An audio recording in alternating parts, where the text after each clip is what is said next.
آتش چنار ایک کتاب لکھی تھی اپنی زندگی پہ شیخ عبداللہ نے۔ شیخ عبداللہ کشمیر کا پہلا وزیر اعظم بنا تھا لال ماؤنٹ بیٹن اور نہرو کی مدد سے۔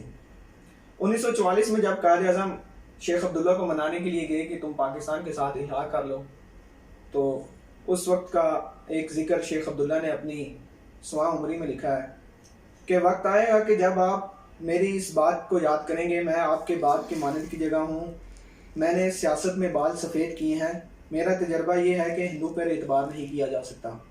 یہاں پہ ہندو سے مراد نہرو ہے۔ قائد اعظم کو شک تھا کہ شیخ عبداللہ جو ہیں وہ نہرو سے کافی متاثر ہیں، تو اس وجہ سے بار بار ان کو منانے کے لیے گئے۔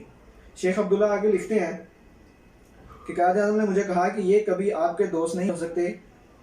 میں زندگی بھر ان کو اپنانے کی کوشش کی، لیکن میں کبھی ان کا اعتماد حاصل کرنے میں کامیاب نہیں ہو سکا۔ وقت آئے گا کہ آپ کو میری بات یاد آئے گی اور آپ افسوس کریں گے۔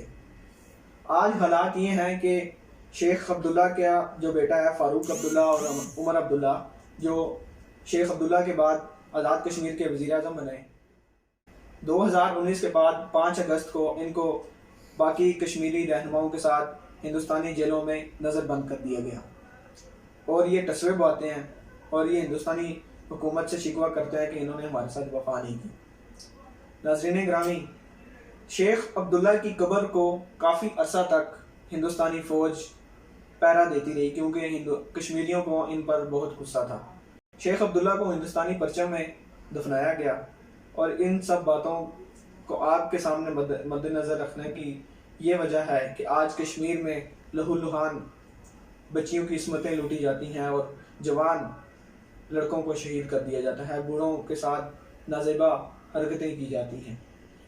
آج ہندو بنیے پہ یقین نہیں کیا جا سکتا، کیونکہ وہاں پہ ایک ایسے ہندو بنیے کی حکومت ہے جو مسلمانوں کے کٹر خلاف ہے۔